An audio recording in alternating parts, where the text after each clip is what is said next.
జ్ఞానప్రదాయిని అయిన కొల్లూరు మూకాంబికాదేవి గురించి కొన్ని విశేషాలు తెలుసుకుందాం. కర్ణాటకలో పడమటి కొండలలో అందమైన కొండలు, లోయలు, ఫలవృక్షాల మధ్య కొల్లూరులో మూకాంబికా క్షేత్రం ఉంది. కామాసురుడు అనే రాక్షసుడు ఈ ప్రాంత ప్రజలను విపరీతంగా బాధిస్తుంటే అందరూ పార్వతీదేవిని శరణు కోరారు.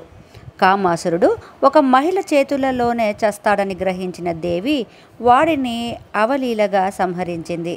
ఆమె ధైర్యానికి మెచ్చి శివుడు ఇక్కడ తన కాలి మడమతో శ్రీచక్రాన్ని సృష్టించి ప్రతిష్ఠించాడని ప్రతీతి. ఆలయానికి కనీసం 1200 ఏళ్ల చరిత్ర ఉంది. హరిగళ్ళు వీర సంగయ్య అనే రాజు అమ్మవారి విగ్రహం చెక్కించాడని చెప్పుకుంటారు.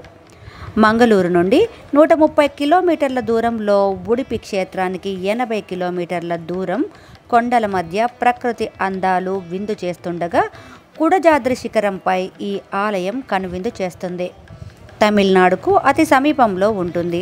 బంగారు శిఖరంతో భక్తజనాల దృష్టిని ఆకర్షిస్తుంది. ఇక్కడి విశేషం ఏమిటంటే అమ్మవారు జ్యోతిర్లింగంగా శివునితో కలిసి ఉండటం. ఆదిశంకరాచార్యుల వారు ఆలయంలో శ్రీచక్రాన్ని ప్రతిష్ఠించడంతో మూకాంబికాదేవి ఆలయానికి విశేష ప్రాచుర్యం లభించింది. పంచముఖ గణేశ ప్రతిమ అద్భుత శిల్ప నైపుణ్యంతో విరాజిల్లుతుంది.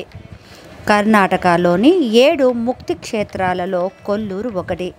మిగిలినవి ఉడిపి, సుబ్రహ్మణ్య, కోడేశ్వర, శంకర, నారాయణ, గోకర్ణ క్షేత్రాలు. కుడజాత్రి పర్వతంపై ఆదిశంకరాచార్యులు అమ్మవారి కటాక్షం కోసం తపస్సు చేయడంతో అమ్మవారు ప్రత్యక్షం అయ్యారట. ఆదిశంకరాచార్యులు అమ్మవారిని తన జన్మస్థలమైన కేరళకు రమ్మని అడిగారట. దేవి శంకరాచార్యుల కోరిక మన్నించి ఆదిశంకరాచార్యుల వెంట వస్తానని, కానీ వెనక్కి తిరిగి చూడకూడదని, అలా వెనక్కి తిరిగి చూస్తే చూసిన స్థలంలోనే స్థిరంగా ఉండిపోతానని అమ్మవారు చెప్పారట. ఆ షరతుకు అంగీకరించిన ఆదిశంకరాచార్యులు ముందు నడుస్తుండగా అమ్మవారు ఆయన్ను అనుసరించారట. అలా వెళ్తూ ఉండగా కొల్లూరు ప్రాంతానికి రాగానే దేవి కాళీ అందల శబ్దం వినిపించకపోవడంతో ఆదిశంకరాచార్యులు వెనక్కి తిరిగి చూశారట. అలా మాట తప్పడంతో అమ్మవారు తనకు అక్కడే ప్రతిష్ఠించమని చెప్పడంతో ఆదిశంకరాచార్యులు శ్రీచక్రంతో పాటు మూకాంబిక పంచలోక విగ్రహాన్ని కూడా ప్రతిష్ఠించారని ప్రతీతి. గర్భాలయంలో శంకర సింహాసనం ఉంది.